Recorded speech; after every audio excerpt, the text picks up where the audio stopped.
اپنے عقیدے اور عمل میں خون کی بارش میں استقلال اور استحکام کو ہاتھ سے نہیں جانے دیا ہے.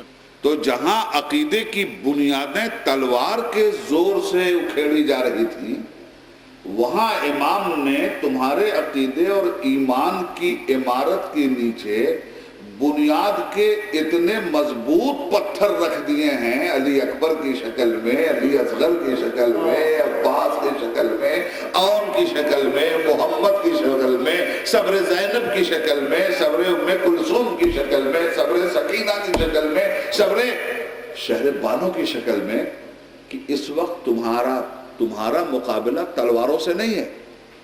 جہاں ایمان کی سلامتی کے لیے تمہیں تلوار اور ڈھال کے فن حرب و ضرب سے بھی آشنائی حاصل کرنے کی ضرورت ہو، تمہارا مقابلہ قلم کے ذریعے آئے ہوئے طوفان سے ہے، زبان کے ذریعے آئے ہوئے طوفان سے ہے، ڈاکٹریٹ کی ڈگری لے کر آئے ہوئے طوفان سے ہے.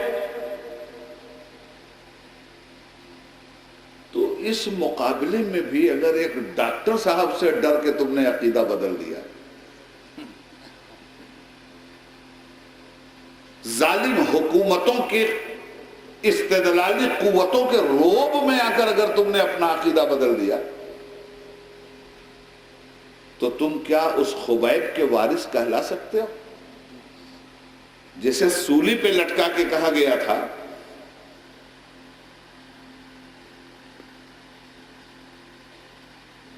کہ اگر تمہاری جگہ تمہارے پیغمبر ہوتے تو کیا تم کو خوشی نہیں ہوتی؟ اگر انہیں صلیب دے دی جائے، سولی پہ لٹکا دیا جائے، تمہیں بچا دیا جائے، تو ہماری طرف سے یہ احسان تمہیں دکھائی نہیں دیتا؟ تو کیا جواب دیا تھا حضرت خبیب نے؟ سولی پہ جواب دیا تھا. حضرت زید سولی پہ جواب دیا تھا، مجھے ہو ناز قسمت پر اگر نام محمد پر یہ سر کٹ جائے اور تیرا سرے پا اس کو ٹھکرائے، یہ سب کچھ ہے گوارا، پر یہ دیکھا جا نہیں سکتا کہ ان کے پائے نازک میں کوئی کانٹا بھی چوب جائے. کیا بات ہے! تو یہاں تو سولی پہ تھے اور ایمان نہیں ڈگمگایا. تم تو جمہوری ملکوں میں ہو، ایمان کے ڈگمگانے کی منزل میں کیوں آ رہے ہو؟ کوئی آ گیا داڑھی رکھ کے، آپ ڈگمگا گئے. کوئی آ گیا موٹی سی کتاب لے کے، آپ ڈگمگا گئے. کوئی آگے سمجھانے، میں آپ سے مراد آپ نہیں، آپ کی ملت، آپ کی نسل، اس لیے کہ آپ بہادر شاہ ظفر کے زمانے تک ہندوستان کی سرزمین پر یا شیعہ تھے یا سنی، اور شیعہ اور سنی میں ایک قدر مشترک تھی.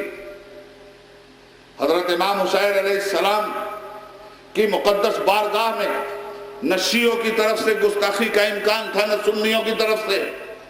مگر تمہارے بیچ یہ تیسرا طبقہ کہاں سے آ گیا؟ 1350 برس تک جس قوم نے حسین کو رضی اللہ عنہ کہا، علیہ السلام کہا، دنیا نے ہمیشہ امام حسین کے نام سے یہ جملے سنے. آج ہمارے کان کے پردے پھٹتے ہیں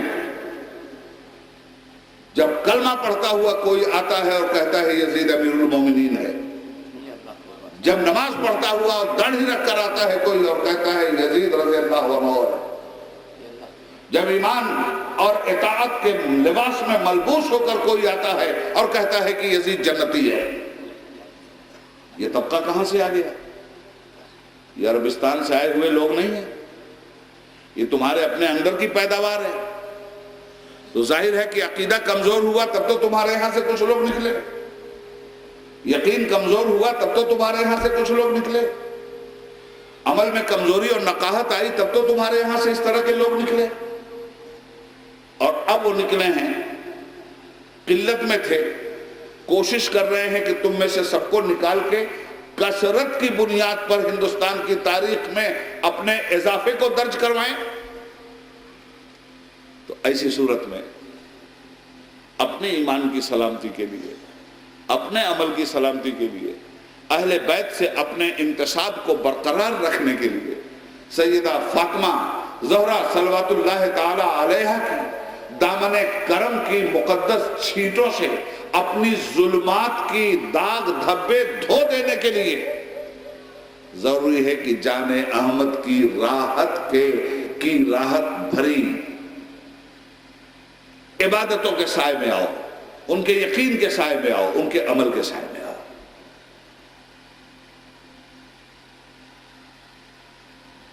یزید اور حسین دونوں کیریکٹر کو 10 منٹ میں دکھاتا ہوں۔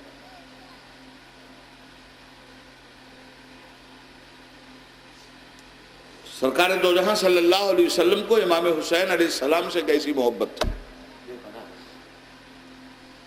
اس کا اندازہ نہیں کیا جا سکتا۔ ایک زانو پر نواسا ہے، دوسرے زانو پہ بیٹا ابراہیم، اور اسی عالم میں فرشتہ نازل ہوتا ہے۔ مصطفیٰ آپ دونوں سے پیار کرتے ہیں؟ سرکار نے فرمایا میں دونوں سے پیار کرتا ہوں۔ کہا رب العالمین نے کہا ہے کہ میرے محبوب سے کہہ دو کہ ایک کو اپنے پاس رکھ لیں، ایک کو میرے پاس بھیج دیں۔ صاحب اولاد ہونا کتنا مشکل امتحان ہے یہ، ایک کو اپنے پاس رکھیں، ایک کو میرے پاس بھیجیں۔ حضور نے دونوں پہ نظر ڈالی اور فیصلہ کیا کہ جبریل میرا رب میرے بیٹے کو لے لے، میرے نواسے کو مجھے دے دو۔ بیٹا داغ مفارقت دے کے جائے گا، مجھے غم ہوگا۔ نواسا چلا گیا تو صرف مجھے غم نہیں، میری اس لاڈلی کا بھی دل ٹوٹے گا جس سے زیادہ دنیا میں مجھے کسی سے محبت ہے۔ بے شک میری فاطمہ سے زیادہ مجھے کوئی پیارا نہیں۔ کیا بات ہے، یہ تو واردات قلبی کی بات ہے نا۔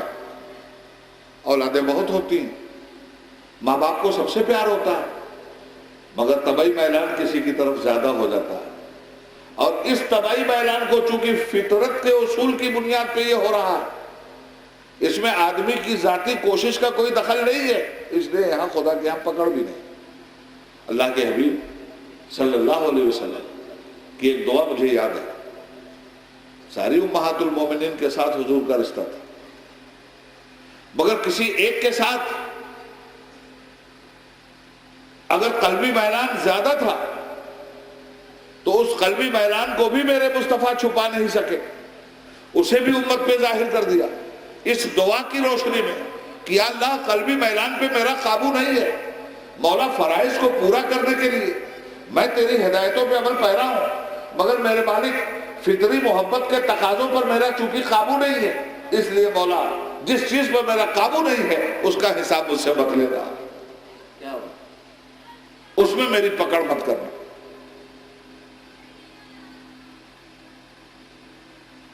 اسی طرح سیدہ فاطمہ کے ساتھ اولادوں میں جو قلبی میلان تھا وہ سب سے زیادہ تھا۔ سیدہ آتی تھی تو رسول اللہ کھڑے ہو جاتے تھے، رسول اللہ سیدہ کے گھر میں جاتے تھے تو سیدہ کھڑی ہو جاتی تھی۔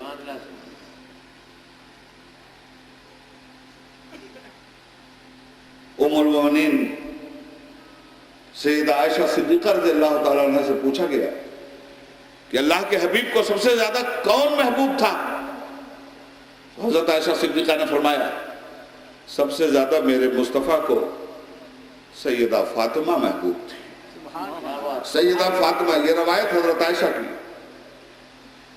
سب سے زیادہ رسول اللہ کو محبوب حضرت فاطمہ تھی،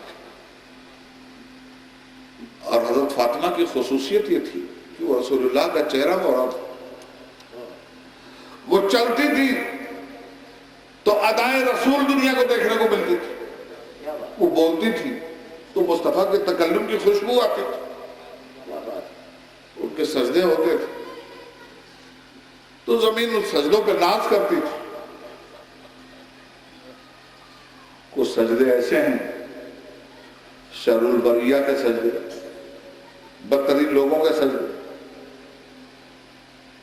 ایمان پہ منافقت کی حجاب یا منافقت پہ ایمان کی حجاب ڈالنے والوں کے سجدے، کہ وہ سجدے اگر زمین پہ ہوتے ہیں تو کربلا کی زمین کا سینہ اس طرح سے دکھتا ہے جیسے کوئی زمین میں خنجر ڈالے. ظلم کے ساتھ یزیدیوں نے جو سجدے کیے تھے تو کربلا کی زمین پر صرف علی اصغر ایک جملہ آ گیا ہے, اللہ کے کرم سے امام حسین کی صدقے و طفیل میں عرض کر دیتا ہوں, کہیں کتابوں میں نہیں پاؤ گے, ابھی ابھی آیا کہ کربلا میں صرف علی اصغر شہید نہیں ہوئے تھے. یہ 72 ہی شہید نہیں تھے, 73ویں شہید کو بھی دیکھو. وہ 73ویں شہید تھی کربلا کی دھرتی جس پر ان ظالموں نے سجدے کیے تھے. یہ ان کے سجدے نہیں تھے, ان کے سجدوں کی شکل میں مکر و ریا کے خنجر تھے جو زمین پہ سجدے کی شکل میں یہ سر ڈال رہے تھے, اور زمین ان کے سجدوں سے پناہ مانگ رہی تھی, زمین کا کلیجہ پھٹ رہا تھا.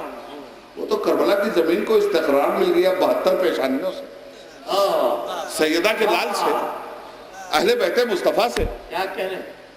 سبحان اللہ.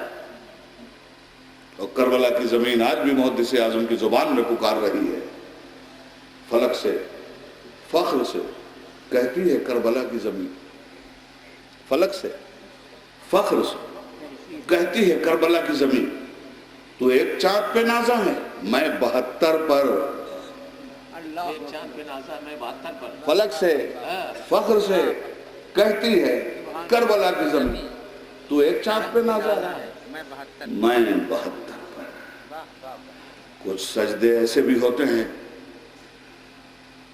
جو زمین کی جبین کھرچ دیتے ہیں,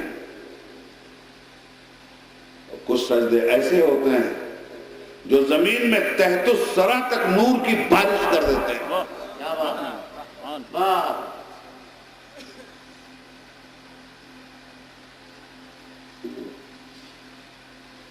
بیٹا دے دیا,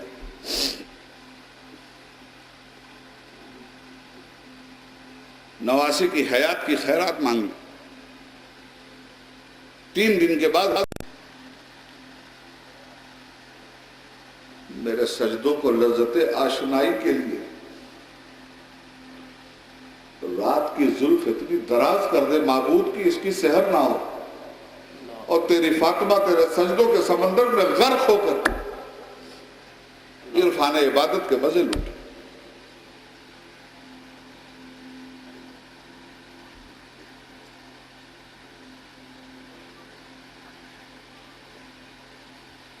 روزانہ سینکڑوں نوافل کی منزل سے گزرنے والی ذات کا نام امام حسین علیہ السلام ہے. ڈیلی اللہ کے سامنے رونے والے کا نام حسین ہے, خیر کا جامع پہننے والے کا نام حسین ہے. بچے ہیں تو تربیت کیسے کیا ہے, سجدے کا مفہوم اس باپ کی گود میں سمجھا ہے جس کے لیے تراہم رکعن سجدہ قرآن کہتا ہے. سجدہ اس باپ سے سمجھا ہے حسین نے, جو باپ علی کی شکل میں میدان جنگ سے آتا ہے تو پائے مبارک میں علی کی کڑیاں گھستی ہیں, نیزے کی کڑیاں چھو نہیں سکتا کوئی. مولا کو تکلیف اتنی ہے کہ تصور سے کانپ جاتے ہیں درد کو.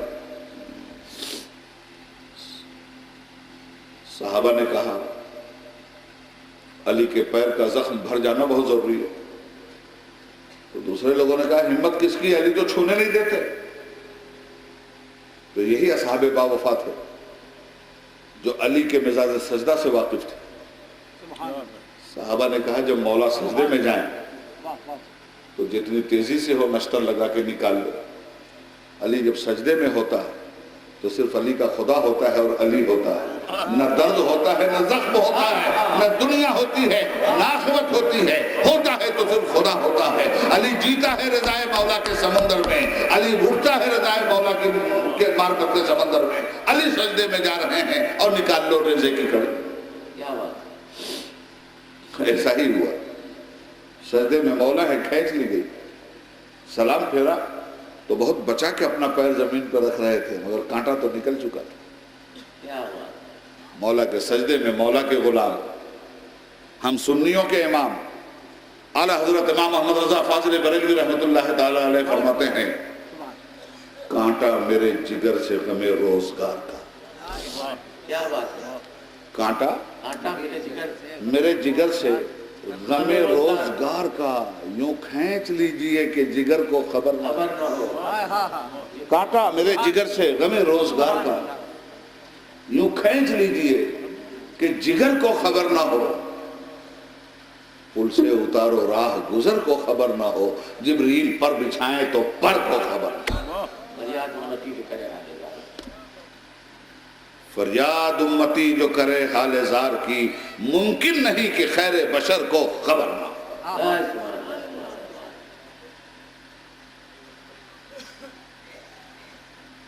سجدے کا مفہوم اس باپ سے سمجھا ہے حسین نے.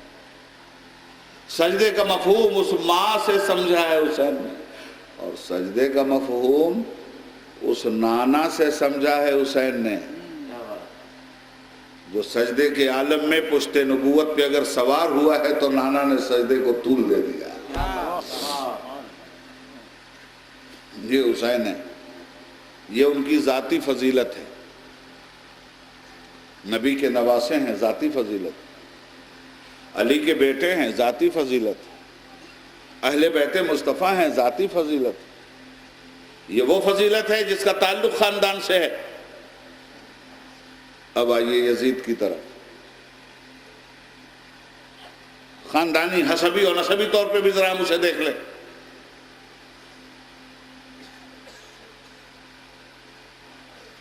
کیا یزید کا نانا بھی حسین کے نانا کی طرح ہے؟ کیا یزید کا بابا بھی حسین کے بابا کی طرح ہے؟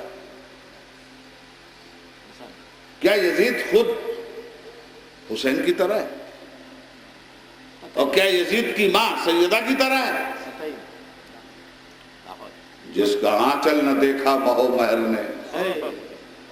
اعلیٰ حضرت امام محمد رضا فاضل بریلوی رحمۃ اللہ تعالی علیہ سیدہ فاطمہ صلوات اللہ تعالی علیہ کی شان میں فرماتے ہیں جس کا آنچل نہ دیکھا مہو مہر نے اس ردائے سیادت پہ لاکھوں سلام. فاطمہ طیبہ طاہرہ زاہدہ جان احمد کی راحت پہ لاکھوں سلام. مصطفیٰ جان رحمت پہ لاکھوں سلام. شمع بزم ہدایت. سبحان اللہ سبحان اللہ. واہ واہ. یہ سجدے ہیں. یہ ذاتی شرافت ہے. مگر حسین صرف اپنی ذاتی شرافت سے ہی اشرف نہیں ہیں. حسین نے ذاتی اور خاندانی شرافت کی جو گراں قدر حیثیتیں تھیں نبوت کے علاوہ تمام حیثیتوں میں بیش بہا اضافہ کیا ہے. بہت سنبھل کے بول رہا ہوں. نبوت کے علاوہ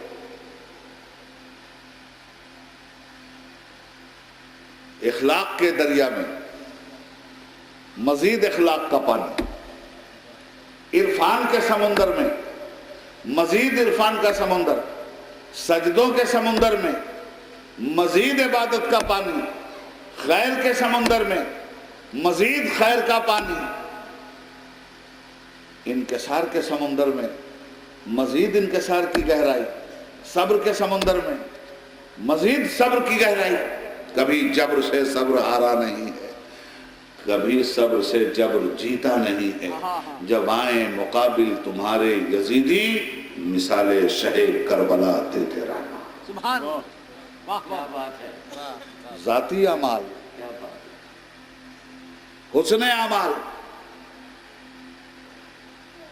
تمام خیر القرون کے مسلمانوں کا متحدہ متفقہ فیصلہ ہے کہ جس وقت امام کربل کی دھرتی پہ شہید کیے گئے ہیں, امام حسین سے بڑا مسلمان, ان سے متقی مسلمان, ان سے زیادہ قابل مسلمان, اس سے زیادہ رضی اللہ عنہم ہونے کا حقدار مسلمان روئے زمین پر کوئی نہیں تھا.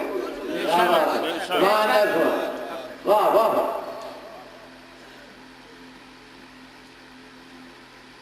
اللہ کے عابد کیسے؟ تھوڑا سا کہانی کے روپ میں بھی بات سنا دوں آپ. اللہ کے عابد کیسے، اللہ کے بندے کیسے، مسجود کے ساجد کیسے، معبود کے عابد کیسے، حاکم کے محکوم کیسے، مولا کے بندے کیسے، آقا کے غلام کیسے. امام حسن بصری رحمت اللہ علیہ کے حوالے سے سنیے، مولا علی کے پہلے خلیفہ کے حوالے سے سنیے، مولا علی کے پہلے مرید کے حوالے سے سنیے، مولا علی کے پہلے نقیب کے حوالے سے سنیے.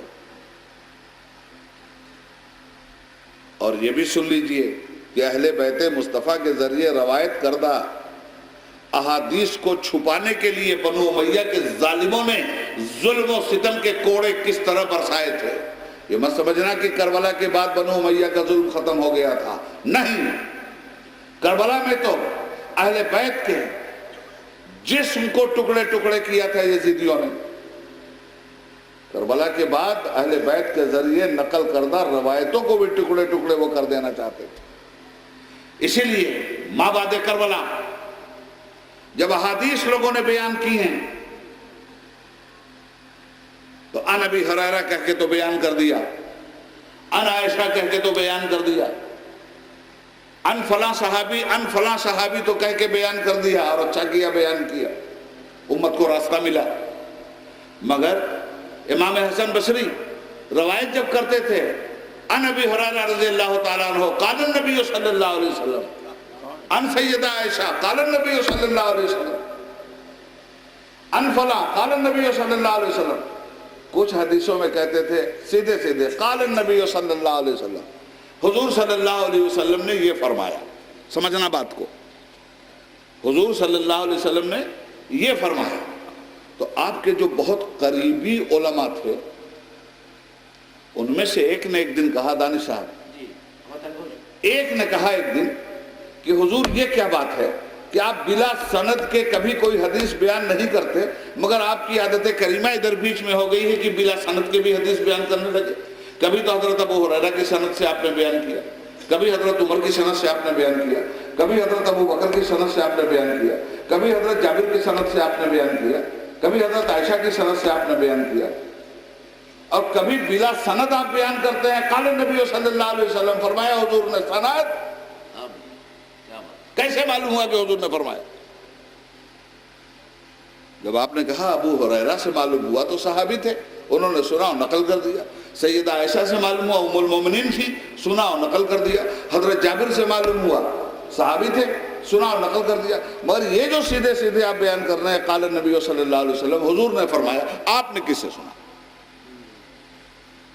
یہاں روایت کہاں گئی، یہاں درایت کہاں گئی، یہاں سند کہاں گئی؟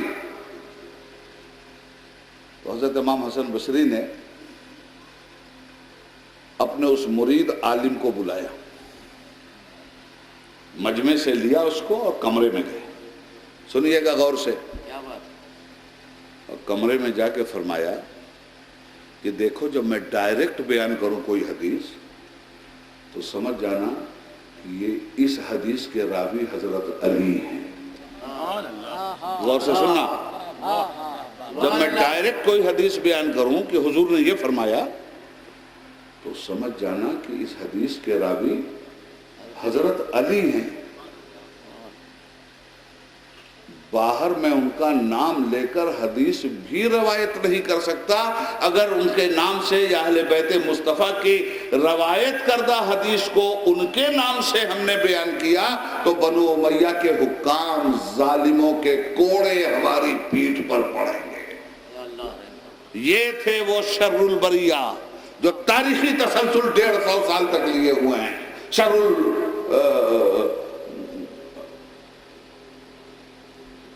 البریہ یہ تھے. مارے ڈر کے لوگ بیان نہیں کر پاتے تھے اہل بیت سے جو حدیثیں مروی تھیں. تو ظلم و ستم صرف کربلا کی دھرتی تک محدود نہیں رہا، اور کوشش یہ کی گئی کہ کربلا کو مٹا دیا جائے. خون حسین کی سرخی کو پانی بنا دیا جائے. مگر اے ناپکار یزیدیوں اور اے اس دور کے ان کے حواریوں، سنو، خون حسین کی لالی تمہارے بس کی بات ہے کہ کالی کر دو؟ کہ جب تک آسمان رہے گا صبح میں خون حسین کی پھٹکی شفق بن کر دنیا کو امام حسین کی شہادت کا نظارہ کرواتے رہے گی، اور شام کو ڈوبنے والا سورج افق کے ذریعے خون کی لالی چھوڑ جائے گا۔ شبیر کے خون کی سرخی ہے تاریخ کے دامن پر اب تک۔ نعرے تکبیر، نعرے تکبیر، نعرے رسالت، نعرے رسالت، علماء اہل سنت، تاجدار کربلا کانفرنس، داعیہ اسلام، عاشق خیر الانام، حضرت شاہ ابو میاں قبلہ، انما یخشی اللہ من عبادہ العلماء، اہل علم ہی اللہ سے ڈرتے ہیں۔ یزید جیسا شرابی کیوں اللہ سے ڈرتا؟ اللہ نے شراب حرام کیا تھا، وہ شر کا نقیب تھا، شراب بھی، نماز بھی، سود بھی، نماز بھی، ظلم بھی، نماز بھی، عیاشی بھی، نماز بھی، شر بھی، خیر بھی، ریشم کا جامہ بھی، ٹاٹ کا ٹکڑا بھی، ظلمت بھی، روشنی بھی۔ یہ یزید کی صورت ہے، یہ یزید کا کریکٹر ہے۔ میرے امام کا عمل، میرے امام کا صبر، امام مظلوم کی عظیمت، امام مظلوم کی عظمت و رفعت۔ نوکرانی کھانا لے کے آ رہی ہے، گرم سالن ہے، قاب سنبھلا نہیں ہاتھ سے، چھوڑ گیا، دامن کرم پہ گرا، امام کا زانو زخمی ہوا۔ ظاہر ہے کہ بشری تکالیف کا جو ذہن، جو جسم عادی ہوتا ہے، اس پر معروضات زمانہ کے اثر بھی پڑا کرتے ہیں۔ چہرہ متغیر ہو گیا، درد کی شدت میں اضافہ ہوا۔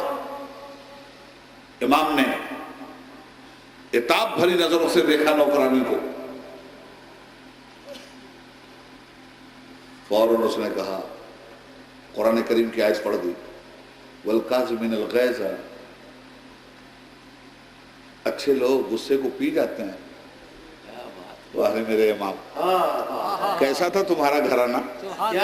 کیسے تھے تمہارے نوکر چاکر؟ کیسے عالم تھے، کیسے متقی تھے، کیسے پرہیزگار تھے، قرآن کی زبان میں بات کرتے تھے۔ امام کے چہرے پہ جو غصے کی تلملاہٹ دیکھی تو رفع غصہ کے لیے اس نے قرآن کا حوالہ لے لیا، قرآن کا سہارا لے لیا۔ وَالْقَاظِمِينَ الْغَيْظَ، اچھے لوگ غصے کو پی جاتے ہیں۔ میرے آقا مسکرا پڑے، سبحان اللہ، حوصلہ ملا نوکرانی کو، آگے بڑھی، اسی آیت کے ٹکڑے کو آگے بڑھایا اس نے، وَالْعَافِينَ عَنِ النَّاسِ۔ اور ان اچھے لوگوں کی پہچان یہ ہے کہ خطاکار کو معاف کر دیتے ہیں۔ آقا حسین نے فرمایا میں نے معاف کیا، آیت پوری کر دی اس نے، وَاللَّهُ يُحِبُّ الْمُحْسِنِينَ، اللہ احسان کرنے والوں سے محبت کرتا ہے۔ امام نے فرمایا میں نے آزاد کر دیا اللہ کے نام پر۔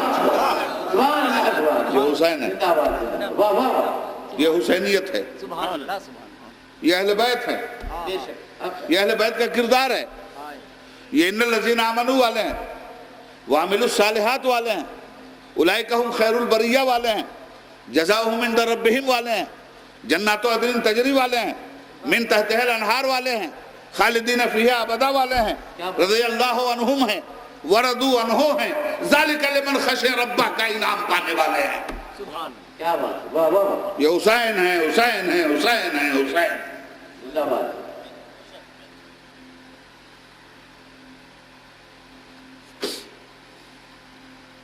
ان کا کردار، ان کے اعمال، امام حسن بصری فرماتے ہیں، آخری بات کہہ رہا ہوں، میں حرم شریف میں گیا، خانہ کعبہ کا طواف کیا تو مجھے ہلکی ہلکی کعبے کی چھت سے رونے کی آواز سنائی دے رہی تھی۔ میں سوچا کوئی اللہ کا بندہ اللہ سے فریاد کر رہا ہے۔ رات کا اندھیرا تھا. مقام ابراہیم پہ جا کے نفل پڑھنے لگا تو رونے والے کی آواز تیز ہو گئی, اس کا سینہ پھٹنے لگا. موسلا دھار آنسوؤں کی بارش میرے صحنے دل میں اترتی ہوئی مجھے محسوس ہوئی. مگر وہ رو رہا تھا, اس قدر حسرت سے رو رہا تھا, ایسی اپنی نااہلی کا حوالہ دے رہا تھا اپنے رب کے حضور, اپنے مالک سے ایسا گریہ کر رہا تھا, ایسا نوحہ کر رہا تھا, اپنے مولا سے ایسا گر گڑا رہا تھا کہ مجھے یقین ہو گیا کہ شاید روئے زمین پر اس آدمی سے بڑا کوئی گناہگار اور رحمت الہی سے مایوس کوئی دوسرا مسلمان نہ ہو.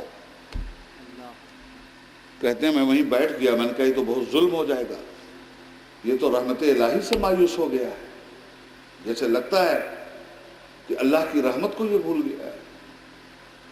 بیٹھے, سوچا کہ جب یہ نیچے اترے گا تو کہوں گا اے ابھی تو ظاہر مت گھبرا, تیرے گناہ چاہے کتنے بڑے ہوں اللہ کی رحمت کے مقابلے میں نہیں ٹک پائیں گے.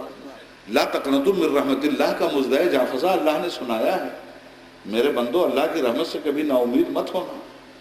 تو نا امیدی کی آخری سرحد پہ کیوں کھڑا ہے؟ میں اس کو سمجھاؤں گا, تسلی دوں گا. فرماتے ہیں کہ اتنے میں اترنے کی مجھے آواز سنائی دی, اترنے والا اتر رہا تھا.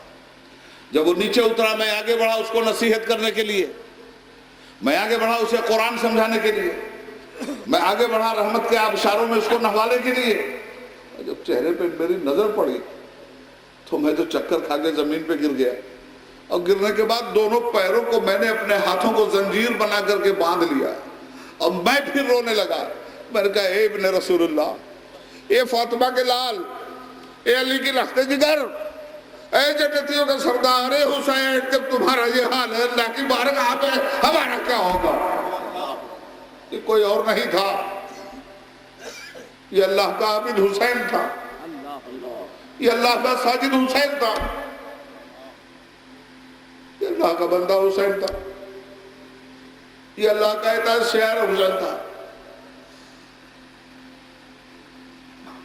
اور جب اس دین پہ وقت آیا, اس دین کی نیا بھی پار لگا دی اس نے.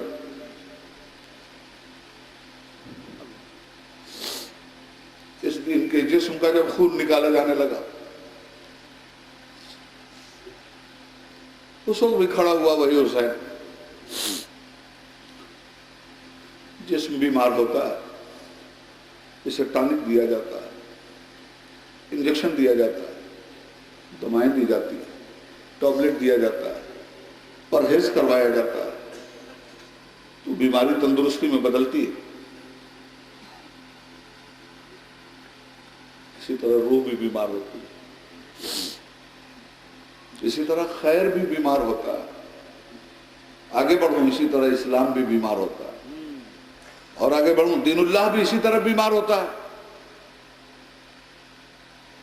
وہ صحت مند ہوتا ہے جب اس کے ماننے والے اسے صداقت کا پانی دیتے ہیں, جب اس کے ماننے والے اس کو عبادت کا پانی دیتے ہیں, جب اس کو ماننے والے مولا کی اطاعت کا پانی دیتے ہیں, جب اس کو ماننے والے سنت رسول کا پانی دیتے ہیں, جب اس دین کے ماننے والے خیر کی خوراک اس دین کو پہنچاتے ہیں, تو وہ دین روڈ پہ نظر آتا ہے, گلیوں میں نظر آتا ہے, کوچوں میں نظر آتا ہے, زبانوں پہ نظر آتا ہے, آنکھوں میں نظر آتا ہے, کانوں میں نظر آتا ہے, ہاتھوں میں نظر آتا ہے, پیروں میں نظر آتا ہے.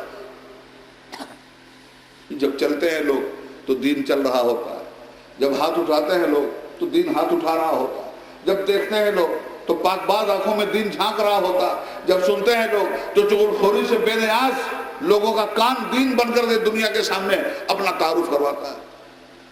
وہ دین, اس دین کے جسم کا خون یزید نے نچوڑ لیا تھا. جو دین سچائی سے طاقتور ہو رہا تھا, جھوٹ کا دیمک اس دین کے بدن میں یزید نے ڈال دیا تھا. جو دین صبر سے قرار پا رہا تھا, اس دین کے بدن میں ظلم و ستم کے خنجر یزید نے پیوست کر دیا تھا. جو دین لا الہ الا اللہ پڑھنے والوں کی زبان سے نہیں، ان کے عمل سے صرف اللہ کی الوہیت و حاکمیت کا اعلان کرواتا تھا، اس دین کا نام لینے والے بادشاہوں کے دربار میں جھکنے لگے تھے. جب دین بیمار ہوا، جب دین کو دوا کی ضرورت ہوئی، جب دین کے جسم کا خون نچوڑا گیا، اب کون خون دیتا؟ کہاں سے خون آتا؟ تمہارا صحت مند آدمی جب مرنے لگتا ہے تو خون دیتے ہو. ڈاکٹر مانگتا ہے خون دو، لہو دو، سب دینے جاتے ہیں. ٹیسٹ ہوتا ہے، مریض کا گروپ جو ہے اسی گروپ کا تو خون دیا جائے گا اس کو. سب نے چاہا کہ خون دے دیں، اس میں کوئی شک نہیں تھا کہ خون دینے کے لیے سب تیار تھے. تو سب کی اس نیت کو سلام، سب کے اس خیر کی ذہنیت کو سلام، سب کے اس جذبہ خیر کو سلام. مگر وہاں تو خون بھی میل کھانا چاہیے تھا. جتنے خون کی ضرورت ہوتا خون چاہیے. کربلا میں لیٹ گیا تھا دین، زمین پہ آ گیا تھا اسلام، خون کے ذریعے اٹھ نہیں سکتا تھا. ملنے والا گروپ مانگا گیا. اب اتفاق کی بات ہے، عام مسلمانوں میں یزید کی فوج میں ایک آدمی تھا جس کا خون اس دین کے بلڈ سے میچ کھا رہا تھا. آ گیا ادھر، چیک کروایا بلڈ، ہر کا بلڈ میچ کھا گیا. بس ایک نگاہ ناز کے اٹھنے کی دیر ہے، دم بھر میں ہر بناتی ہے تاثیر کربلا. ذکر حسین پوچھو بازار میں کرو، انسانیت کا فرض ہے تشہیر کربلا. بہنیں تو گرم ریت پر اثر کا خون ہے، اس خون سے لکھی جائے گی تفسیر کربلا. بلڈ چاہیے، گروپ ملنا چاہیے. باہر والوں میں بھی کچھ لوگ ایسے تھے جو حسین کے نانا کے امتی تھے، خیر البریہ کی جماعت کے لوگ تھے. ان کا بلڈ مل گیا، ظہیر کا بلڈ مل گیا، ہر کا بلڈ مل گیا. اور بھی اصحاب حسین کا بلڈ ملا، خون چڑھایا جانے لگا. ساتھیوں کے خون کے بعد بھی آنکھیں نہیں کھولی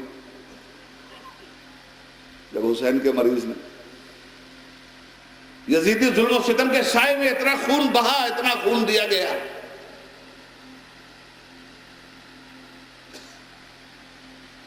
تو خاندان کا خون دینا شروع کیا. اہل بیت کے تو بچے بچے کا خون میچ کر رہا تھا. بلڈ دیتے گئے، جتنی شیشی کی ضرورت ہوئی دیتے گئے. علی اکبر کا گرم خون چاہیے تھا، دے دیا. عباس کا خون چاہیے تھا، دے دیا. قاسم نوشاہ کا خون چاہیے تھا، دے دیا. نکلے میدان میں سچ کر علی اکبر جس دم جان دشمن کی انہیں دیکھ کے تھر رہی ہے، کیونکہ اکبر تھے پیغمبر کے مشابہ بالکل. دشمن سمجھے کہ یہ تشویر نبی آئی ہے. سن کے تیغوں کی کھنک حضرت قاسم نے کہا میری بارات کی شاید یہی شان آئی ہے. سن کے تیغوں کی قسم حضرت قاسم نے کہا میری بارات کی شاید یہی شان آئی ہے. دست شہ پہ یوں پیے جام شہادت اصغر، جیسے گلشن میں کلی شاخ پہ بچائی.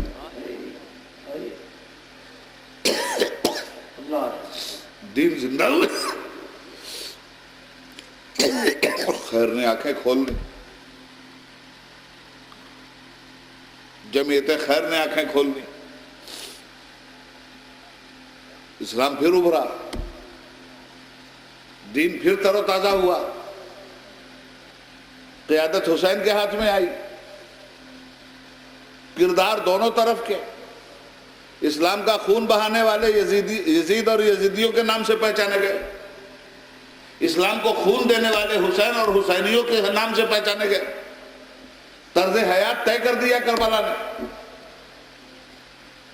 برائیوں کے راستے پہ چلنے والے،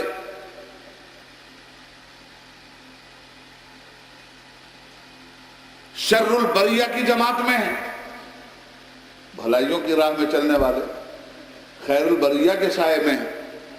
حسین اعظم نے اپنے عقیدے سے، اپنے عمل سے، اپنے اخلاق سے، اپنی ہمت سے، اپنے صبر سے ہر قدم پر رضائے مولا کا اظہار کیا۔ نتیجے میں مولا نے فرمایا جزاؤہم عند ربہم جنات عدن تجری من تحتہا الانہار خالدین فیہا ابدا۔ ایسے ہی لوگوں کے لیے ہم نے سرسبز و شاداب جنتیں تیار کی ہیں جن کے نیچے نہر رواں بہتی ہے۔ رضی اللہ عنہم، ہم ان سے راضی ہیں، ورضوا عنہ، وہ ہم سے راضی ہیں۔ آخری ٹکڑا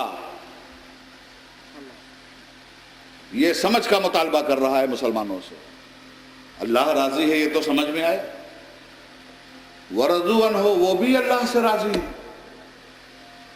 آئیے وہ بھی دکھائیں آپ، جان دے رہے تھے حسین، اللہ سے راضی تھے کہ نہیں؟ بچہ قربان کر رہے تھے، اللہ سے راضی تھے کہ نہیں؟ اولادوں کو شہادت کا جام پلا رہے تھے، اللہ سے راضی تھے کہ نہیں؟ اللہ کے دین کے لیے مدینہ چھوڑا تھا، اللہ سے راضی تھے کہ نہیں؟ حج کو عمرے میں تبدیل کر کے کربلا چلے گئے تھے، اللہ سے راضی تھے کہ نہیں؟ تلوار کے سائے میں سجدہ کیا،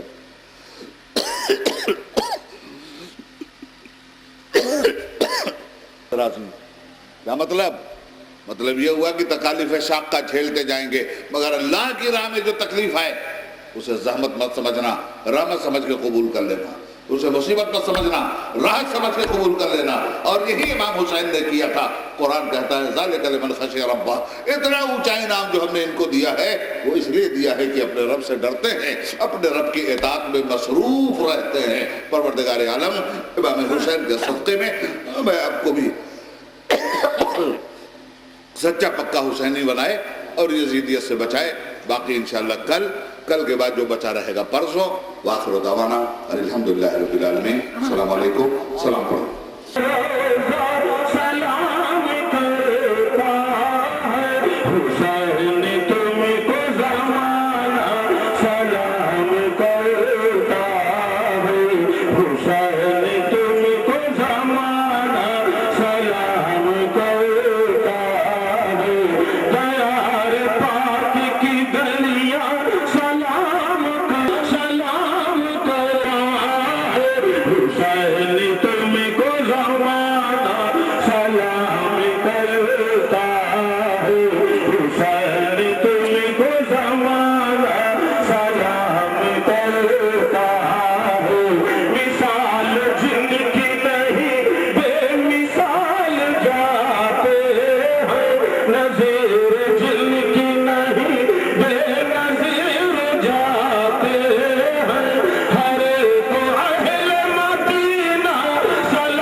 سيدنا مولانا محمد بجد كل حسنه وجماله وبارك وسلم. اللهم ربنا آتنا في الدنيا حسنة وفي الآخرة حسنة وقنا عذاب النار. اللهم احفظنا من كل بلاء الدنيا وعذاب الآخرة. اللهم ربنا ظلمنا أنفسنا وإن لم تغفر لنا وترحمنا لنكونن من الخاسرين. اللهم ربنا اغفر لي ولوالدي وللمؤمنين يوم يقوم الحساب. وسهل يا الہی کل صعب بحرمت سید الابرار سہل. یا رب کمال لطف خاتم گرداں واقف بحقائق خاتم گرداں ازدقل جفاکار دل افکار شدم دیوان خود کن و خلاصم گرداں دیوان خود کن و خلاصم گرداں دیوان خود کن و خلاصم گرداں. صلی اللہ تعالی علی خیر خلقہ سیدنا و مولانا محمد وآلہ وصحبہ اجمعین برحمتک یا ارحم الراحمین.